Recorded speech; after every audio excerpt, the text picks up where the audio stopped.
नमस्कार। ये जो तस्वीरें दिख रही हैं आपको, ये पाकिस्तान ऑक्युपाइड कश्मीर की हैं और वहां से मंचों से खुले तौर पर ऐलान हो रहा है, पाकिस्तान सरकार को 48 घंटे का अल्टीमेटम दिया गया है। अभी मैं आपको वहां से भाषण का एक बयान भी सुनाऊंगा। वो भाषा अगर आपको नहीं समझ में आए तो मैं आपको सिंपल भाषा में कुछ महत्वपूर्ण बातें कह देता हूं, ताकि वो बयान सुनते समय आप वो भी ध्यान में रखें। उस बयान में कहा जाएगा कि देखते हैं अब कौन जीतता है। 80 सालों में ऐसा पहली बार हुआ है जब हमारे साथ में इतनी बर्बरता हो रही है। 15 तारीख को हमें भरपूर ताकत दिखानी है और अगर 15 तारीख का कलमा पढ़ा जाएगा तो इन कुत्तों से आजादी मिलने के बाद में ही पढ़ा जाएगा। साथ में पाकिस्तानी फौज और आर्मी को संबोधित करते हुए यह कहा जाता है कि हमारे शहर खाली करो, हमारे शहर खाली करो। और साथ में वहां के लोगों से भी आह्वान किया जा रहा है कि सुरक्षा में कोई गलती मत करना, पूरी तरीके से अलर्ट रहना, हथियारों के साथ अलर्ट रहना, रातों को अपने गांव कस्बों का पहरा देना, क्योंकि पाकिस्तानी फौज किसी भी हाल में वहां पर बर्बरता ढा रही है। बयान सुनाऊंगा। साथ में वहां जो आंदोलन कर रहे हैं उन्होंने भारत से भी मदद मांगी है। लाइन ऑफ कंट्रोल एलओसी जो बॉर्डर है उसको खोलने की मांग की गई है और भारत से फूड और मेडिकल सप्लाई की डिमांड भी की गई है। आगे डिटेल में मैं आपको नक्शे के जरिए समझाऊंगा और पिछले कुछ समय में वहां क्या कुछ हुआ है, आने वाले समय में क्या हो सकता है, यह समझाऊंगा। लेकिन उससे पहले आप एक बार यह बयान जरूर सुन लीजिए। कहीं लोग आपस में नहीं लड़े, कहीं बंदूक का इस्तेमाल नहीं हुआ। अगर कहीं थोड़ा बहुत हुआ तो मुजफ्फराबाद असेंबली में बैठने वाले कुत्तों ने अपने इलेक्शन में लोगों को लड़ाया। उसके अलावा देखते हैं फिर अब कौन जीतता है। अब देखते हैं अब कौन जीतता है। 15 तारीख को आवाम भरपूर तादाद में ताकत में बाहर निकली है। 15 तारीख को अब वक्त आ गया है आगे बढ़ने का वक्त। आगे बढ़ने का क्या है? जोर से बताइए, आगे बढ़ने का क्या है? आगे बढ़ने का क्या है? और इन फोर्सेस से हम पूछना चाहते हैं, शहर कब खाली करोगे? शहर कब खाली करोगे? शहर खाली कर दो। शहर हमारा रावलाकोट हमारा दिल है। खाली करो रावलाकोट खाली करके यहाँ से बाहर निकलो, वरना आवाम के गजब से कोई नहीं बचने वाला। इंशाअल्लाह ताला आगे बढ़ेंगे, पूरी ताकत के साथ आगे बढ़ेंगे, पूरी ताकत के साथ इंशाअल्लाह ताकत के साथ आगे बढ़ेंगे। साथियों, दोस्तों, इन अयाम में न सिर्फ आपने एक दूसरे का बल्कि तहरीक का ख्याल रखते हुए मुझे उम्मीद है, सुनिए, मुझे उम्मीद है कि जो अलामिया 15 तारीख को पढ़ा जाएगा वो कम अज कम इन चोरों से छुटकारे का अलामिया पढ़ा जाएगा। मुजफ्फराबाद असेंबली का छुटकारा। सारे साथी, सारे अहबाब, तमाम अहबाब याद रखें, बिलखुसूस एहलियान दरेक, त्राड़, हुसैन कोट, पंजोसा, छोटा गला, चैड़, खाई गला और इसके महल का जितने इलाके हैं, इसी तरह बाकी दर्नों के गिर्द इलाके, अवाम सिक्योरिटी बिल्कुल टाइट रखनी है। रातों को भरपूर पहरे देने हैं, सिक्योरिटी बिल्कुल टाइट रखनी है और जो भी हालात होंगे मुकाबला करेंगे इंशाअल्लाह। तो सुना आपने, वहां अब स्थितियां आप समझ सकते हैं कि क्या हो चुकी हैं पाकिस्तान ऑक्युपाइड कश्मीर की। लेकिन वहां पर दरअसल हुआ क्या है पिछले कुछ समय में, वो समझिए। ये सबसे पहले तो नक्शा देख लीजिए। ये कश्मीर का नक्शा है जिसमें ये हमारा प्यारा भारत है, भारत के साथ वाला कश्मीर है। ये जो इसके पास में जो ये ऊपर से होते हुए ये जो पूरा का पूरा और फिर इसके बराबर बराबर ये दिख रहा है, ये पाकिस्तान ऑक्युपाइड कश्मीर है। लेकिन पाकिस्तान ऑक्युपाइड कश्मीर भी दो हिस्सों में बटा हुआ है। एक जो ये ऊपर वाला हिस्सा है इसको गिलगिट बाल्टिस्तान का इलाका कहलाता है। ये जो साइड में है ना, इसको पाकिस्तान अपनी भाषा में आजाद कश्मीर कहता है। और जो सबसे ज्यादा प्रोटेस्ट हो रहा है वो इस रीजन में हो रहा है। मुजफ्फराबाद और रावलकोट इलाके के अंदर सबसे ज्यादा यहां पर प्रोटेस्ट हो रहे हैं। आप नक्शे के ऊपर अगर देखेंगे तो ये भारत वाले कश्मीर के जस्ट पास में ये मुजफ्फराबाद है और उसके जस्ट नीचे जो ये वाला कट दिख रहा है इसके पास में ये रावलकोट है। यहीं पर सबसे ज्यादा प्रोटेस्ट हो रहे हैं। अब जरा कुछ टाइमलाइन को समझिए। पूरी पिक्चर को समझने के लिए हमें थोड़ा पीछे जाना पड़ेगा। 2019 में जो भारत के अंदर 370 हटी उसके बाद पीओके की पिक्चर बदलने लगी। दरअसल हुआ क्या कि पिछले 70-80 सालों में पीओके के लोगों को यह कहा गया कि जो भारत के साथ में कश्मीर है, वहां पर भारत बहुत ही अत्याचार करता है वहां के लोगों के साथ में। हमें हमारे उन भाइयों की आजादी के लिए काम करना है, उनको आजाद करना है। इस तरीके से वहां के लोगों को बरगलाया गया, न रोजगार दिया, न उनको आर्थिक रूप से मजबूत किया, सिर्फ हाथों में हथियार पकड़ाए और हथियार देकर के भारत में आतंकवाद फैलाने के लिए भेजा गया। लेकिन 2019 में जब कश्मीर से धारा 370 हटी, तो इस कश्मीर में जो लोगों का जनजीवन बदला, उसका असर पीओके में देखने को मिला। अभी आपको कुछ दिन पहले याद होगा कि जम्मू कश्मीर के जो मुख्यमंत्री है उमर अब्दुल्ला, वो भले ही बीजेपी के साथ में नहीं है, वो कांग्रेस के साथ गठबंधन सरकार चला रहे कश्मीर में, लेकिन उन्होंने एक बयान दिया था कि कश्मीर को पैसे की कोई कमी नहीं है। जितना कश्मीर खुद पैसा रेवेन्यू जनरेट करता है, उससे ज्यादा हमको नरेंद्र मोदी सरकार, भारत सरकार की ओर से पैसा मिलता है और हम जितना मांगते हैं उतना पैसा मिलता है। किसी भी डेवलपमेंट प्रोजेक्ट में, कश्मीर के किसी भी काम में पैसे की कमी नहीं आने देते हैं नरेंद्र मोदी, और इस बात के लिए उन्होंने धन्यवाद ज्ञापित किया था। यह अप्रोच का फर्क है।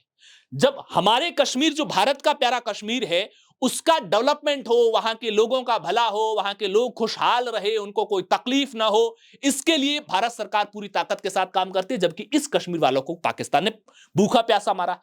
पहले ये लोग भूखे प्यासे भी लड़ते थे भारत के खिलाफ, हथियार लेकर के आते थे। इनको लगता था कि भारत के साथ कुछ गलत हो रहा है। लेकिन 370 हटने के बाद तो जब समय बीता, साल, 2 साल, 3 साल, तो इनको समझ में आया कि यार भारत के साथ जो कश्मीर है वो तो आजाद है, उनके लोग तो खुशहाल हैं, उनको तो कोई दिक्कतें नहीं हैं, उनको दैनिक जीवन की कोई दिक्कतें नहीं है, कोई तकलीफ हो ही नहीं रही है। तब धीरे धीरे इनको समझ में आया है कि हमको तो इस्लामाबाद मूर्ख बना रहा था। इसी बीच साल 2023 के अंदर वहां पर बनती है JAAC। ये कोई पॉलिटिकल पार्टी नहीं है, जॉइंट एक्शन अवामी कमेटी, जॉइंट अवामी एक्शन कमेटी। ये कमेटी जिसमें कोई पॉलिटिकल लोग नहीं है, पॉलिटिकल मंसूबे नहीं है, चुनाव नहीं लड़ती है। ये इस कमेटी में वहां के वकील, वहां के टीचर, वहां के स्टूडेंट्स, वहां के पत्रकार, वहां के जो राइटर्स लोग, लेखक लोग हैं, वहां के जो इन्फ्लुएंसिंग कैपेसिटी रखने वाले सामाजिक संस्थाओं के लोग हैं, वो सब लोग हैं। इन लोगों ने शुरुआती टाइम में जो डिमांड उठानी शुरू की, वो एक तो महंगी बिजली के खिलाफ डिमांड उठानी शुरू की, इसके अलावा महंगे आटे के खिलाफ डिमांड उठानी शुरू की, इसके अलावा रोजगार के मसले पर डिमांड उठानी शुरू की।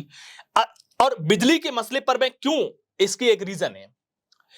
ये जो पीओके वाला इलाका है ना, ये वाला, इसके अंदर ही ज्यादातर हाइड्रो प्रोजेक्ट है। हाइड्रो प्रोजेक्ट जहां से बिजली पैदा होती है, लेकिन उस बिजली का फायदा पीओके को नहीं मिलता है। वो बिजली सप्लाई होती है पंजाब प्रांत में, पाकिस्तान वाला पंजाब। और पाकिस्तान के जो इस्लामाबाद में बैठे जो बड़े नेता है, वो ज्यादातर पंजाब प्रांत से ही बिलोंग करते हैं। ये जो शरीफ, नवाज शरीफ है, भुट्टो परिवार है, ये सारे के सारे पंजाब से हैं। तो पंजाब के लिए बिजली काम में ली जा रही है। यहां पर एक मंगला डैम है, हाइड्रो प्रोजेक्ट है, नीलम झेलम करके एक हाइड्रो प्रोजेक्ट है। बड़ी बिजली पैदा जरूर होती है, लेकिन जाती पंजाब प्रांत की तरफ से, पहली चीज। दूसरा, पहले यहां पाकिस्तान सरकार आटा सस्ता देती थी सब्सिडी देकर के, लेकिन आपको पता ना, एक बार मोदी जी ने कहा था कि पाकिस्तान को हम दुनिया में कटोरा पकड़वा देंगे, और हो भी यही गया है। अब पाकिस्तान को आईएमएफ से बेल आउट पैकेज लेना है। आईएमएफ की नियम ये कहते हैं कि अगर आप उन पैसों का इस्तेमाल वहां के डेवलपमेंट प्रोजेक्ट में नहीं लगाते तो हम नहीं देंगे। आप अगर हमसे पैसा लेते हो और जनता को अगर सब्सिडी में दे देते हो तो हम नहीं देंगे। आप तो पैसा सब्सिडी में देकर खत्म कर लेते हो। इसलिए इन्होंने सब्सिडी बंद की ताकि उधर बेल आउट पैकेज जारी हो सके एक बार के लिए। लेकिन सब्सिडी बंद की तो आटा बहुत महंगा हो गया, जनता के लिए खाने के लाले पड़ रहे हैं।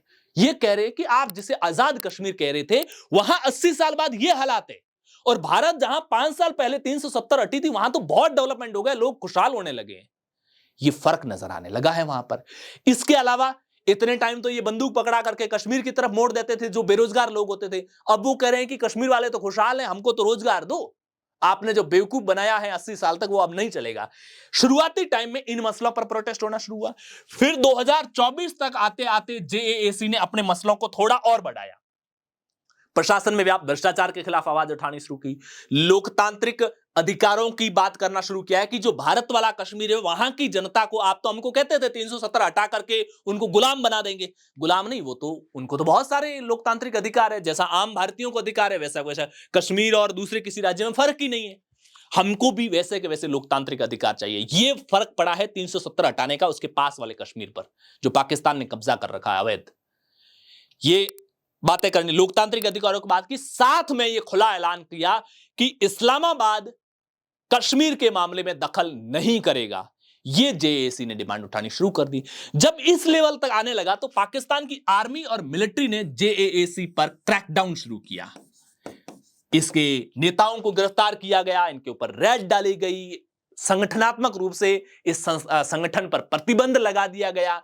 और जब कोई संस्थान पब्लिक की माउथ पीस बन जाती है, जनता की उम्मीदों का चेहरा बन जाती है, चाहे वो कोई संस्थान हो या कोई व्यक्ति हो, तब अगर सरकार उस पर प्रतिबंध लगाती है तो जनता का गुस्सा और फूट जाता है। उसे समझ में आता है कि हमारी आवाज, सरकार हमारा भला नहीं चाहती है। दरअसल होता क्या है, ऐसे वक्त में सरकार को उस संस्थान के साथ या उस व्यक्ति के साथ डायलॉग एस्टैब्लिश करना चाहिए और धीरे धीरे धीरे धीरे धीरे उसको पावरलेस करना चाहिए, या जो भी करना हो, जैसे भी आगे टैकल करना हो। लेकिन पाकिस्तानी आर्मी और वहां की मिलिट्री हुकूमत तो अपने जूतों तले रौंदने में ही विश्वास रखती है। उसको लगता है हमारे जूतों की नोक के नीचे सब रहेंगे और बंदूक की नोक के सहारे हम वहां की जनता को मना लेंगे। हुआ नहीं, वहां पर जनता सड़कों पर उतर आई। अब स्थितियां यहां तक पहुंच चुकी है, ये जो प्रोटेस्ट धीरे धीरे धीरे आगे बढ़े, अब ऐलान हो रहे हैं, 48 घंटे का अल्टीमेटम दिया गया है, 34 डिमांड रखी गई है पाकिस्तान के सामने। इन 34 डिमांडों में कई डिमांड है, सस्ती बिजली है, आटा है, रोजगार के अवसर है, इसके अलावा जेएसी पर जो लगा हुआ प्रतिबंध है वो हटाना है, जो नेताओं को जो गिरफ्तार किया गया है उनको जेलों से रिहा करना है, उन पर लगे हुए मुकदमे हटाना है। इसके अलावा यह भी कहा गया है कि इस्लामाबाद का दखल कश्मीर के मामले में, पीओके के मामले में बंद हो जाना चाहिए, यह भी हमको गारंटी चाहिए। प्लस हमारी जो लोकल अथॉरिटी है, पब्लिक द्वारा जो लोकल लीडरशिप है, उसको पावर यहां पर ज्यादा से ज्यादा दिए जाए। ये सारी जांचें हैं। रैली करने की इजाजत मिलनी चाहिए, रैली में कोई भी भाषण देने का, राइट टू स्पीच का हमको अधिकार होना चाहिए जैसा इंडिया में है। ये सारी बातें कही गई हैं और पाकिस्तान सरकार को अल्टीमेटम दिया गया 48 घंटे का, और साथ में यह ऐलान किया गया है कि अगर 48 घंटे में बातें नहीं मानी जाती हैं तो 15 तारीख को ऐलान जंग का दिन होगा। जनता से यह आह्वान किया गया है कि 15 तारीख से पहले अंधेरी रातों के अंदर पाकिस्तान की आर्मी या पुलिस वहां पर क्रैकडाउन कर सकती है, बर्बरता से मामलों को दबा सकती है। इसलिए अलर्ट रहिए, रातों में अपने गांवों के पहरे दीजिए। और 15 तारीख का, जैसा कि मैंने शुरुआत में बयान में सुनाया था, उसमें कहा था कि 15 तारीख का कलमा इन कुत्तों से आजाद होकर के आजादी का कलमा पढ़ा जाएगा। और साथ ही भारत से आह्वान जो बॉर्डर खोलने का किया गया है, फूड एंड वो सप्लाई करने का, फूड और मेडिकल सप्लाई का किया गया है। ये देखने वाली बात होगी कि खुले तौर पर करते हैं कि नहीं करते हैं, ये प्रैक्टिकल होता है कि नहीं होता है। लेकिन जिन लोगों ने धुरंधर देखी होगी और जो लोग अजीत डोभाल की वर्किंग स्टाइल को जानते हैं और जो लोग मोदी और अमित शाह की जो विल पावर को जानते हैं, वो ये बेहतर तरीके से जानते हैं कि अगर सपोर्ट किसी भी तरह का इन लोगों को मदद, ये लोग कमजोर नहीं पड़े, इसके लिए क्या कुछ करना चाहिए, कैसे करना चाहिए और किस तरीके से चीजें आगे बढ़नी चाहिए। आप सब लोग भी समझते हैं। अपनी राय कमेंट बॉक्स में जरूर दीजिएगा। पॉलिटिकल पंचायत पर अगर आप पहली बार आए हैं तो चैनल को सब्सक्राइब कीजिएगा, वीडियो को लाइक और शेयर जरूर कीजिएगा। नमस्कार।